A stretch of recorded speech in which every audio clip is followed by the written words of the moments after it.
Sumainyo ang Panginoon at sumayon.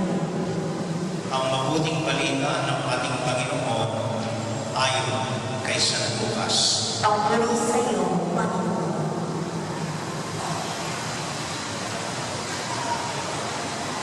Noong panahong iyon, sinabi ni Jesus sa mga Pariseo, may isang mayaman nagdarami ng mamahalin at sagana-sagana sa pagkain araw-araw.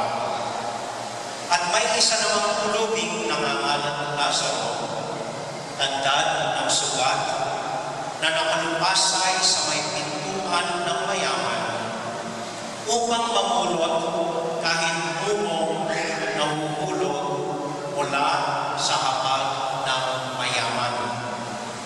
At doon nilalapitan siya ng mga aso at dinidilaan ang kanyang mga sugat. Namatay ang pulubi at dinala ng mga anghel sa piling ni Abraham. Namatay rin ang mayaman at inilibing.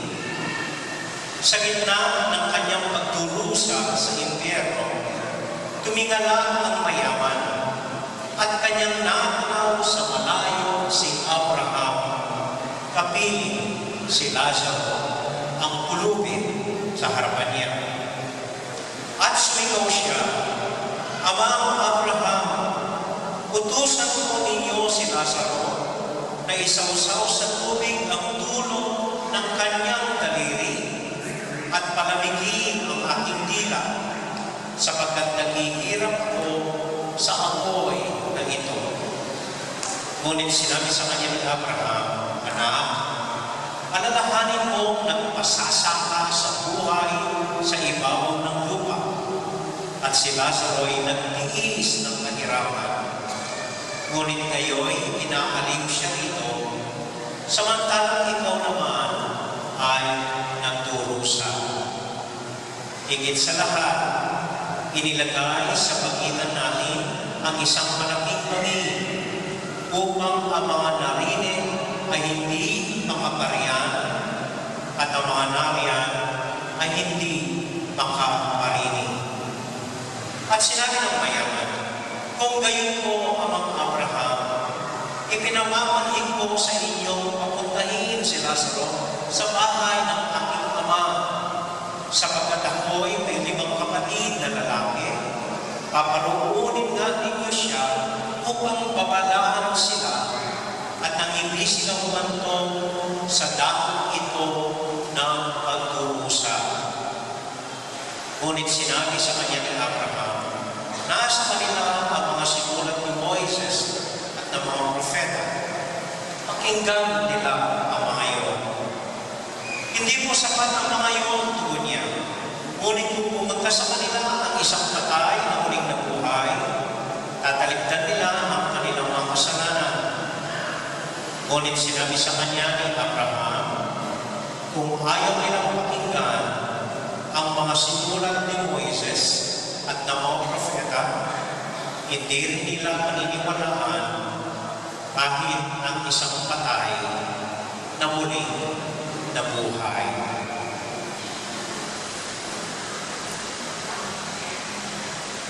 Mga kapatid, ang mabuting balita ng ating Panginoon. Pinupuri ka namin, Panginoong Jesus.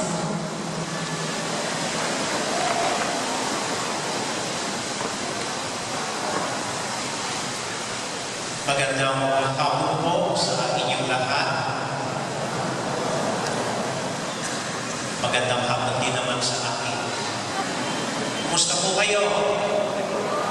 Kumusta po kayo? Mabuti rin po. Salamat po.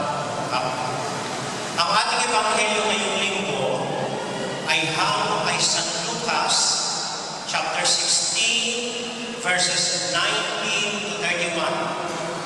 Simple lang po ang kwento ng Panginoon. May isang mayaman, laging magara ang bihis, laging fiesta kung kumain, at meron naman mahirap sa pintuan ng bahay niya, ng palasyo niya, na hindi man niya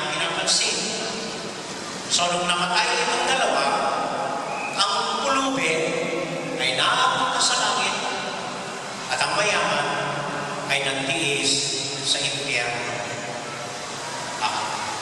Yan lang po, simple ang kwento. Ayan.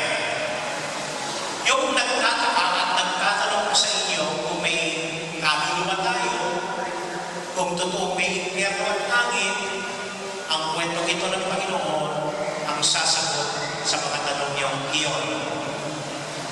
Pero, ang ebanghelyo po ng Panginoon ay hindi hinggil sa laban ng mayayaman at mahihirap. Hindi po yun.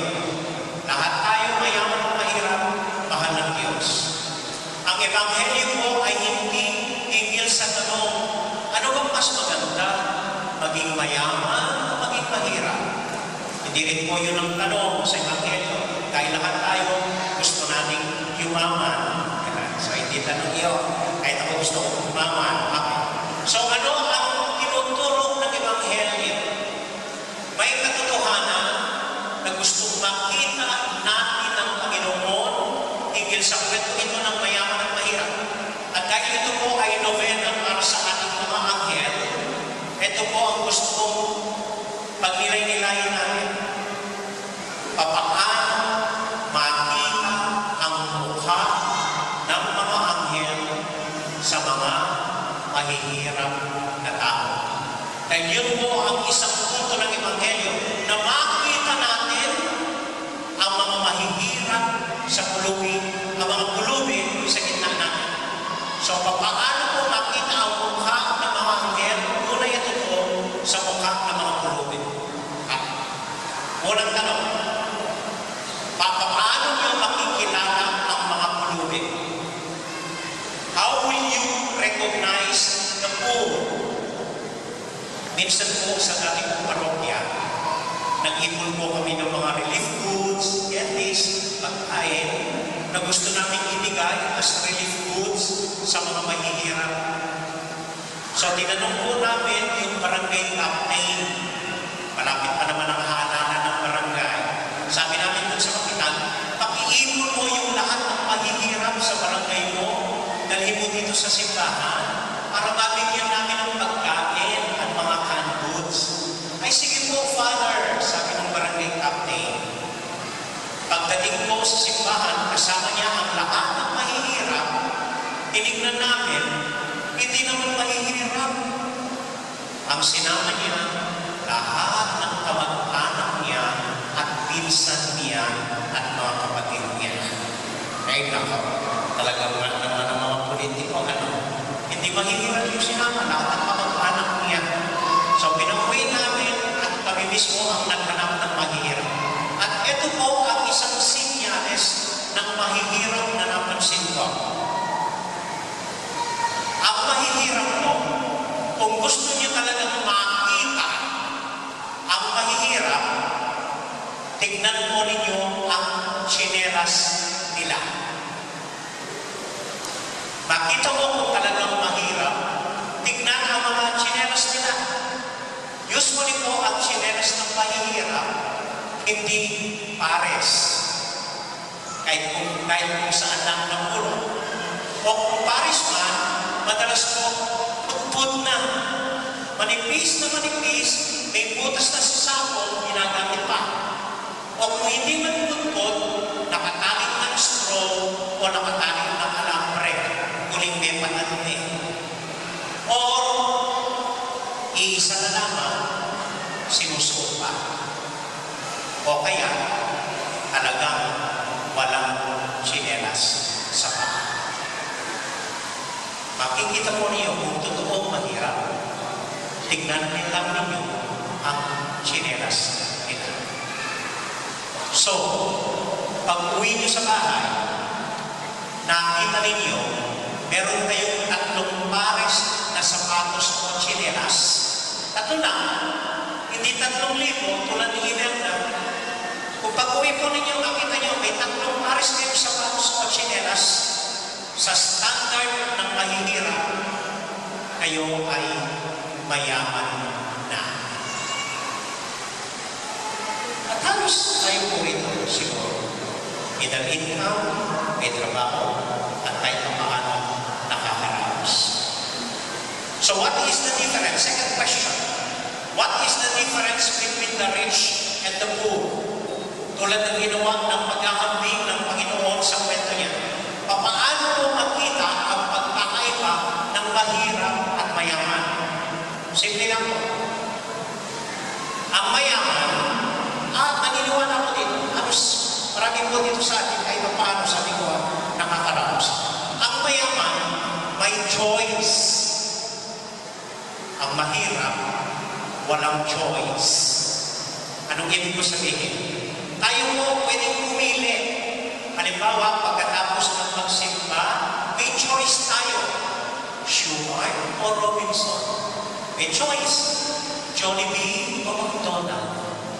Anong susunod bukas? May choice. Yung crocodile o yung pony. Levi's o Wrangler. May choice tayo. Yung mahihirap, walang choice. Kung ano lang ang mapulot, yun na. Kung ano lang meron sila, yun na. Walang choice. Okay? Ikalawa po, ang mayayaman, meron tayong tawagin.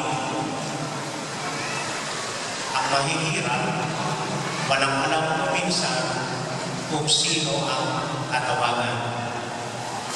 Halimbawa po, minsan may mga kaibigan ako, nagtayo po ng NGO para tumulong sa mahihirap. Ito po yung mga legal, hindi yung mga illegal nila polis. Legal po yung NGO nila. Nung tinayo nila ang NGO, nalaman nila na requirement para sa SEC, dapat may pondo silang 1 million para ma-register yung NGO nila sa SEC at maging legal. So sabi nila, paano yan? Hindi naman tayo mayaman sa tayo po ng 1 million. Tapos mamaya-maya, sabi mo ng isa sa kanila, ay, sandali. May tiyo ako, mayaman. Tawagan mo na, hihiram tayo. Ay, show man nila, hihiram tayo. Sinawagan niya dito niya. Ito, nangalan po kami. Tatayo kami ng NGO. Mayroon po, kahit palabas na, kahit 100,000. Sige, sabi ko dito niya, bigyan mo kayo ng 200,000. Basta sulat niya ba yan? Okay. Mamaya minsan, ay, sino? Kailan naman, tawagan natin. Tinawagan niya, kailangan po namin 1 million, show money. Sa SEC, tulong po, kahit mayroon na, kahit 1 million na. Sige, bigyan mo, padala ko dyan, mayroon 9,000. Tawag lang, nakaubusin mo ng 1 million. Tawag lang, at naparegister nila sa SEC yung NGO nila. Ang mahihirap, kubinsan ko, walang alam kung sino tatawagan kapag nangangailangan. Kaya ang tawag sa kanila, kapit sa patalim. Dahil walang ibang maaasahan, kaya pati sa patalim, nakapit. Okay? Can you follow? Nasusunod mo niyo? Okay. Ikatlong pagkakaiba. Ang mayayaman, pwedeng magplano. O next week, sa Hong Kong tayo. O next month, sa Boracay tayo. O next year, mag-retire na tayo. Pwede magplano. Yung mahirap, nabubuhay lang sa ngayon. Hindi alam kung paano ang bukas. Kaya may lugar po ako dati doon sa nating parokya. Ang tawag po doon sa lugar ay pitong gata. Alam niyo yung pitong gata? Kinakanta ni Fernando Rubayo sa pitong gata. Alam niyo yung ibig sabihin ng pitong gata? Kamakailan ko lang po nalaman ang ibig sabihin ng pitong gata. Pitong gata, ibig pa lang sabihin, ang isang mahirap na pamilya, ang budget nila sa buong linggo, kahit 10 sila ay 7 gata na bigas. Yan lang ang budget nila for the whole week, 7 gata. Kaya ang lugar na mahirap, tinatawag 7 gata. May kasabihan po ang tribong Dinagat. Dinagat tribe. Lapit po sa dagat ito. Kaya gano'n ang pangalan ng tribo nila. May kasabihan po sila dahil mahihirap sila. Ang isang latang bigas ay hindi kasya para sa isang tao. Pero ang isang latang bigas ay kasya para sa isang tribo.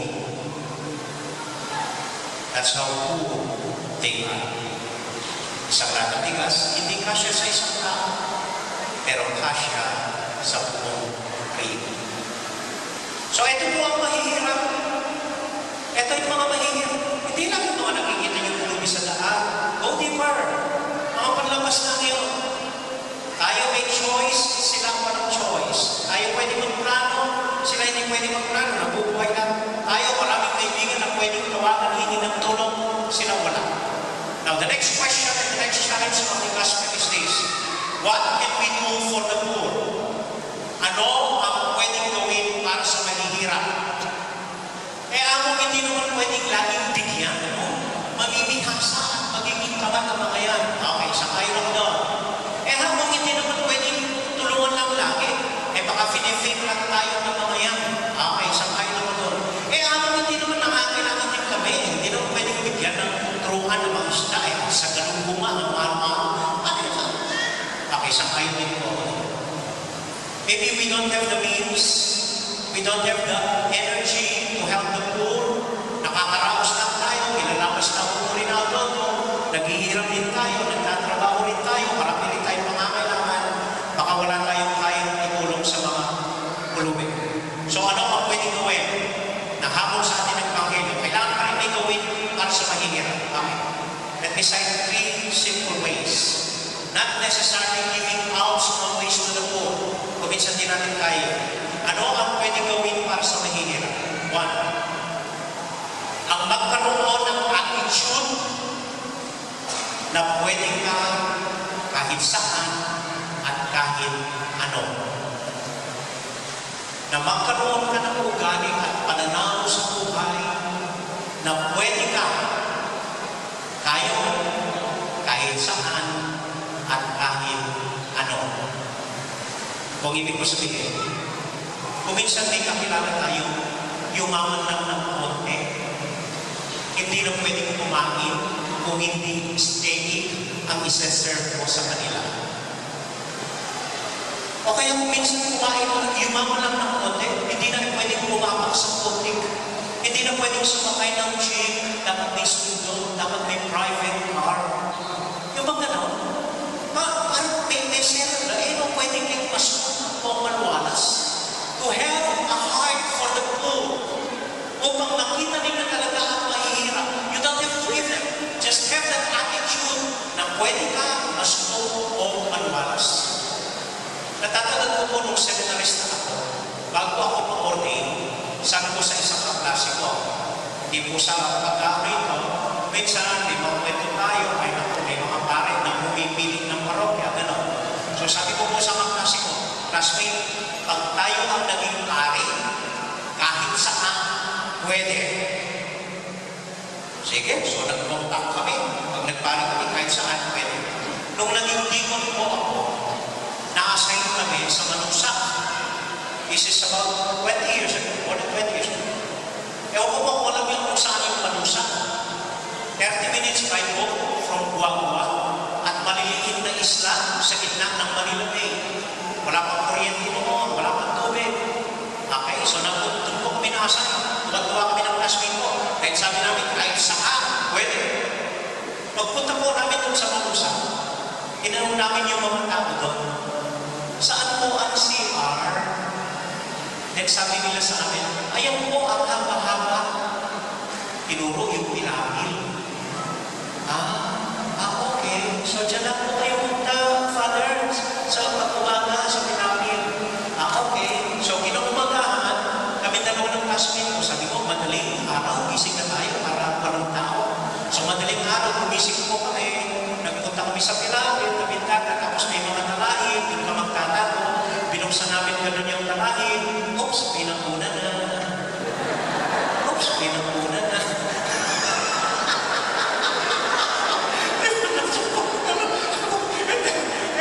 Saan po yung tubig? Pagkatapos mag-CR, tapos sabi ng mga taga-bago, ayan po, Father, ang laki-laki po ng dagat. So pagkatapos mo sa piramid sa talahin, talong ka lang sa dagat. So, sabi ko sa mga klase ko, classmates, sabi ko, pag nagpari tayo, ganun pa rin. Kahit saan pwede, basta may CR. iba na. Iba na.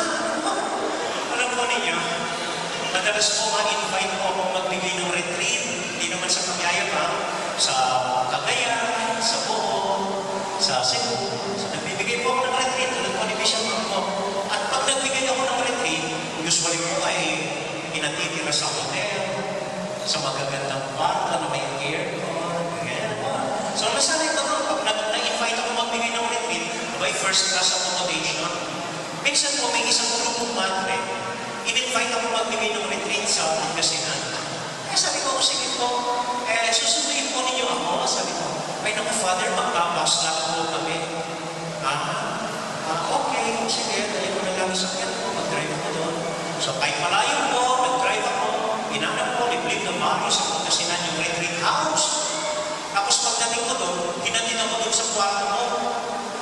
Tapos, dating ko po doon sa kwarto ko, napansin ko, wala man doorknob yung pinto. Wala mang screen yung kwarto. Tapos may maliit na electric fan sa sahig. Nung binuksan ko, tsyuk, tsyuk, tsyuk, tsyuk. Ano ito? Saan ito ganito? Ito, ganito eh. 1 week yung retreat na yun. Tapos nagpunta po ako sa CR. Kalahati ng CR, sira. Tapos kortina lang yung tabing ng CR. Tapos talaga nakakadiri. And then balik po ako sa kwarto ko. Ayaw ko buksan yung gamit ko, yung damit ko. Gusto ko nang umuwi. And then ang nasabi ko sa sarili ko, Amram, nagiging maselan ka na. Umipili ka na. Mahirap lang sa iyong sitwasyon, hindi ka na pwede.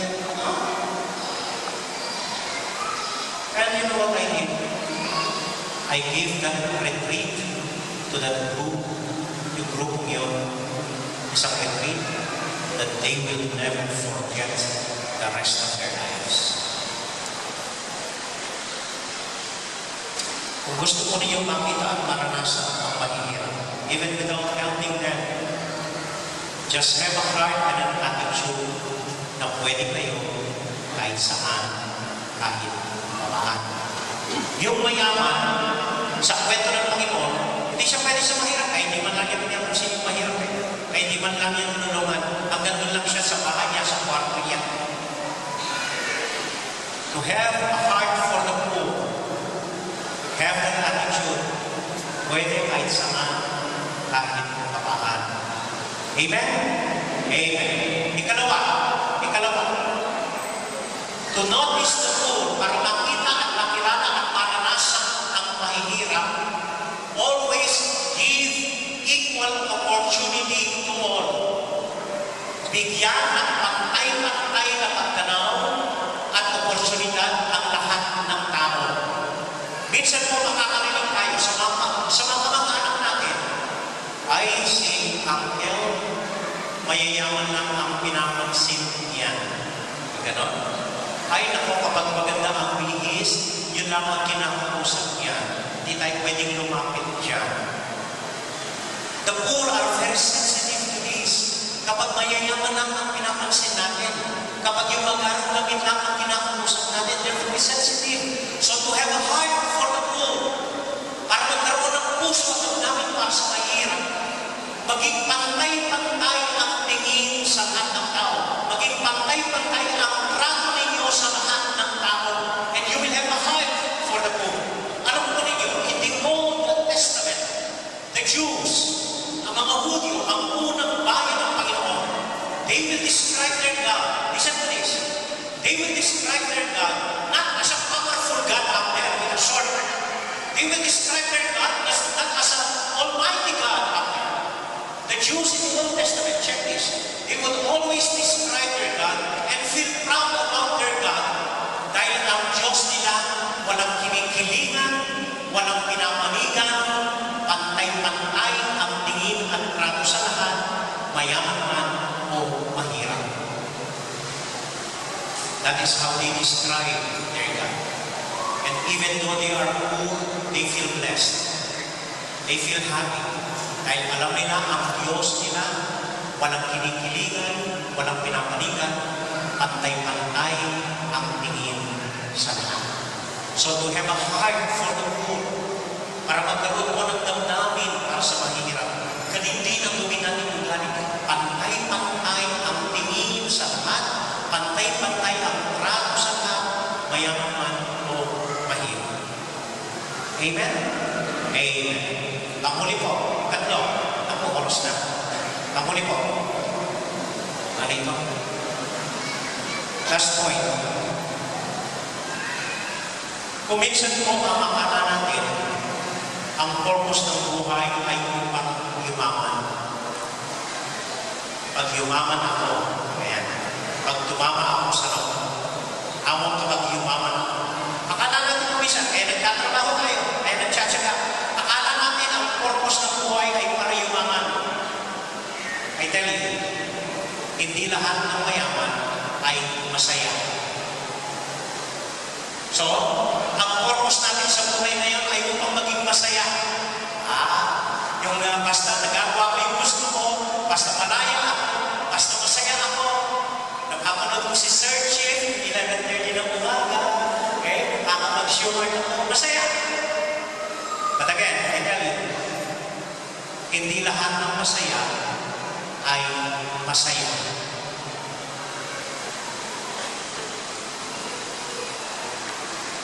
Ano ngayon ang purpose ng buhay? Amo kung hindi mo pang maging mayaman, ano? Kung hindi mo pang maging masaya, ano?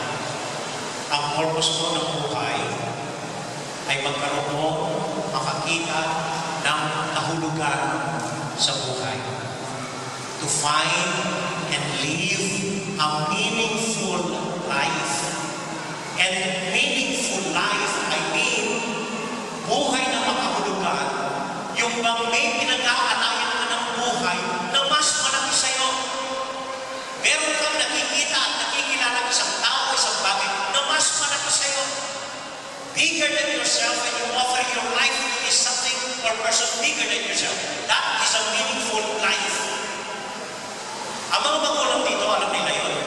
Mas malaki sa kanila ang kanilang mga anak. At iaakalay ang lahat para sa mga anak nila. Yung mga nagtatrabaho mo sa abroad, alam nila ito. Pero mas malaki sa buhay nila, kahit magsakripisyo sila sa ibang bansa para sa pamilya nila. Yung pamilya nila ang mas malaki sa sarili nila. Ito ang mali ng mayaman sa kwento ng Panginoon. Pero mas malaki sa kayamanan niya kaysa sa sarili niya. Ito ang malumi sa ating bahay niya, pero hindi niya nakita ito. So look for something bigger than yourself. Mas malaki sa sarili niyo at doon yung ialay ang buhay niyo. And then, you will have a rich and happy life. Ang maging masaya, hindi po yun ang mundo ng buhay. Pagkaroon kayo ng makahulugang buhay, byproduct na lang na kayo ay magiging masaya. Amen? Okay, para sa one last story. Kung minsan po, kaya nahihirapan tayo, ang pananaw natin dapat tulungan ng mahirap. Okay, second connection para sa mahirap, tulong para sa mahirap, kaya nagsasama tayo, kaya ayaw natin. Dati ko nagbinigay, lagi na lang ako nagbibigay. Kasi pananaw natin, tinutulungan natin ang mahirap. Mali po, paminsan-minsan, have a different point of view. Hayaan ninyo ang mahirap ang tumulong at magturo sa inyo. Then you will have a heart and an attitude for the poor. Example, doon po sa ulong ng parokya, sa Balinig, ang sasakyan ko po ay isang jeep lamang. Yung MacArthur type jeep, 10 years na po yun sa akin, ang bait-bait, hindi ako tinitire. Kaya lang, may isang sakit yung jeep ko yun. Dahil nasanay ko sa akin, nakaskasero, mabilis magmaneho. May sakit po yung jeep ko yun. Yung isang gulong, gusto laging nagpupuna sa jeep. So kapag nagmamaneho, biglang maalis yung gulong, nauuna pa sa akin. Ganun po yung sakit niya.